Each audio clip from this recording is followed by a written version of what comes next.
Hello అండి, hi అందరికీ, welcome to my channel. నేను ఈరోజు ఒక స్పెషల్ కర్రీ చేస్తున్నాను అనమాట. అదేనండి drum stick potato masala curry. దానికోసం ఒక 3 డ్రమ్ స్టిక్స్ని తీసుకొని ఇలా నీట్గా పీల్ చేసి కడిగి తీసుకున్నాను. అలాగే 1/2 kg వరకు పొటాటో, వాటిని కూడా నీట్గా పీల్ చేసి స్కిన్ కడిగేసి ఇలా ముక్కలుగా కట్ చేసి తీసుకున్నాను. ఒక 1/2 kg వరకు టమాటా, వాటిని కూడా కడిగి నీట్గా సన్నగా కట్ చేసి తీసుకున్నాను.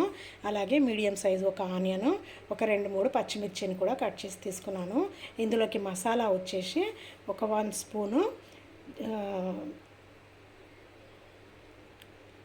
నువ్వులు, అలాగే ఒక 10 వరకు క్యాష్యూ నట్స్, కొంచెం ఒక స్పూన్ అన్ని కొబ్బరి ముక్కలు అనమాట, ఎండు కొబ్బరి ముక్కలు, ఒక టీ స్పూన్ అంతా గసాలు. వీటిని ఒక మిక్సీ జార్లో వేసుకొని పేస్ట్ చేసుకోవాలి. ఇలా మిక్సీ జార్లో వేసుకొని మెత్తటి పేస్ట్ లాగా చేసుకోవాలి. ఇలా వాటర్ వేసుకొని ఈ మసాలా పేస్ట్ని ఇలా మెత్తటి పేస్ట్ లాగా చేసుకోవాలి. ఈ కర్రీకి హైలైట్ టేస్ట్ ఈ పేస్టే. ఈ పేస్ట్ని ఇప్పుడు పక్కన పెట్టుకోవాలి. ఇప్పుడు ఇలా స్టవ్ ఆన్ చేసుకొని ఒక కుక్కర్ పెట్టుకోవాలి. నేను కుక్కర్లో చేస్తున్నాను, మీరు కూడా కుక్కర్లో చేయండి, టేస్ట్ చాలా బాగుంటుంది. అంటే ఈ పొటాటో కానివ్వండి, డ్రమ్ స్టిక్ కానివ్వండి, చక్కగా కుక్ అవుతాయి అన్నమాట కుక్కర్లో చేయటం వల్ల, మాడకుండా. కుక్కర్లో 4 స్పూన్ల ఆయిల్ వేసుకోవాలి.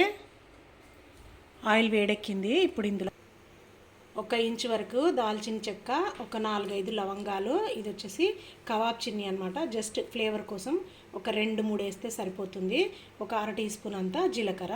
ఇప్పుడు వీటిని ఆయిల్లో వేసుకోవాలి. ఈ మసాలాలన్నీ ఆయిల్లో కాస్త వేగిన తర్వాత కట్ చేసి పెట్టుకున్న పచ్చిమిర్చి, ఆనియన్ ముక్కలు కూడా వేసుకోవాలి. ఈ ఆనియన్స్ కాస్త సాఫ్ట్గా అయ్యే వరకు మగ్గనివ్వాలి ఆయిల్లో. ఆనియన్స్ ఇలా ఫ్రై అయితే సరిపోతుంది. ఇప్పుడు ఇందులో ఒక స్పూను జింజర్ గార్లిక్ పేస్ట్, ఒక 1/2 టీ స్పూన్ అంతా పసుపు, అలాగే ఒక రెమ్మ కరివేపాకు కూడా వేసుకోవాలి.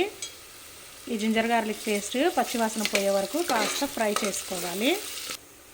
ఇలా జింజర్ గార్లిక్ పేస్ట్ కూడా పచ్చివాసన పోయే వరకు ఫ్రై అయిన తర్వాత ఇప్పుడు ఇందులో ముందుగా కట్ చేసి పెట్టుకున్న టమాటా ముక్కలు, డ్రమ్ స్టిక్ ముక్కలు, అండ్ అలాగే ఇందులోనే పొటాటో ముక్కలు కూడా వేసుకోవాలి.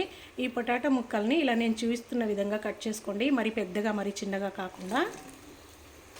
ఇలా ఈ ముక్కలన్నీ వేసుకున్న తర్వాత ఒకసారి బాగా కలుపుకోవాలి.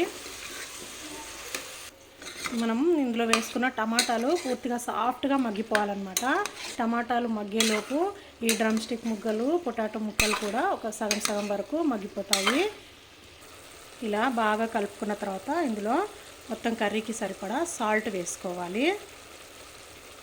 నేనైతే ఈ స్పూన్తో 2 స్పూన్స్ వేసాను, తగ్గితే మళ్ళీ తర్వాత చెక్ చేసి వేసుకోవచ్చు. సాల్ట్ వేసిన తర్వాత మళ్ళీ ఒకసారి బాగా కలుపుకోవాలి. ఇలా బాగా కలుపుకున్న తర్వాత మూత పెట్టేసుకొని ఒక 3-4 నిమిషాలు ఉడకనివ్వాలి. టమాటాలు సాఫ్ట్గా మగ్గిపోతాయి. మధ్య మధ్యలో 1-2 సార్లు మూత తీసి ఒకసారి కలుపుకుంటూ ఉండండి, లేకపోతే అడగంటే ఛాన్స్ ఉంటుంది. 3-4 నిమిషాలు అయితే అయింది. మూత తీసి చూపిస్తున్నాను మీకు. టమాటాలు సాఫ్ట్గా మగ్గిపోయినాయి. ఇప్పుడు ఇందులో మనం ముందుగా మసాలా పేస్ట్ రెడీ చేసుకున్నాం కదా, ఆ మసాలా పేస్ట్ని వేసుకోవాలి. ఈ మసాలా పేస్ట్ని ఒకసారి బాగా కలుపుకోవాలి.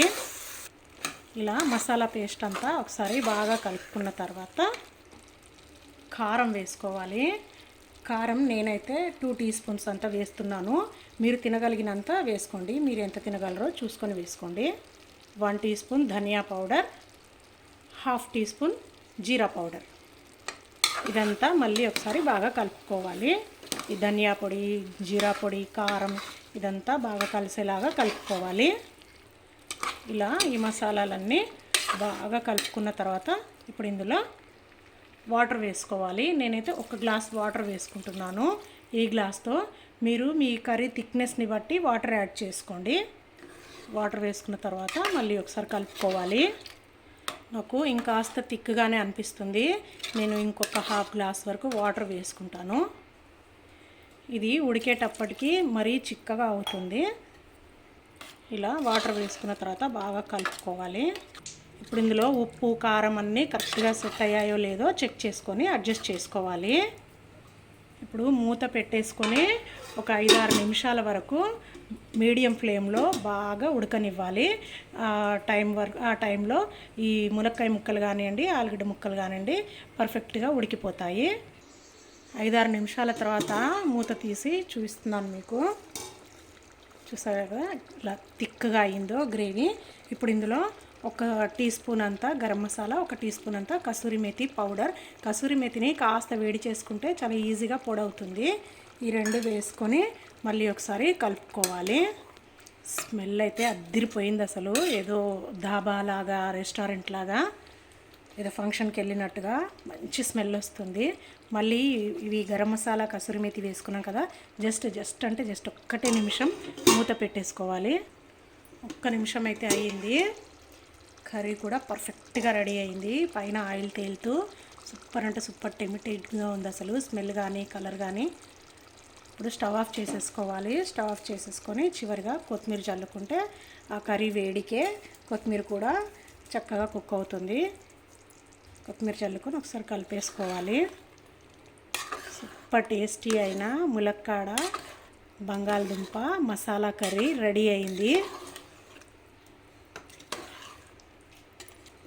మీరు కూడా ఒకసారి ఖచ్చితంగా నేను చేసినట్టుగా ట్రై చేసి చూడండి. టేస్ట్ అయితే చాలా అంటే చాలా బాగుంటుంది. ఈ కర్రీ రైస్తో పాటు అలాగే చపాతీతో కూడా తినొచ్చు. చాలా టేస్టీగా ఉంటుంది. ఒక్కసారి నేను చేసినట్టు ట్రై చేయండి. మీకు ఎలా కుదిరిందో నాకు కామెంట్స్లో తెలియజేయండి. చూసారా చక్కటి గ్రేవీతో. మీకు కర్రీని చూపించగలను కానీ స్మెల్ని, టేస్ట్ని అయితే చూపించలేను. స్మెల్ టేస్ట్ చూడాలంటే మీరు ఖచ్చితంగా కర్రీ ట్రై చేయాల్సిందే. సింపుల్ ఇంగ్రీడియంట్సే, చాలా ఫాస్ట్గా ఈజీగా ఇంట్లో చేసుకొని మీ ఇంటిల్లిపాది ఎంతో హ్యాపీగా తినొచ్చు. చాలా టేస్టీ అయిన ఈ కర్రీని మీరు ఖచ్చితంగా ట్రై చేయండి. మరొక మంచి హెల్దీ రెసిపీతో మళ్ళీ కలుద్దాం. అంతవరకు బాయ్.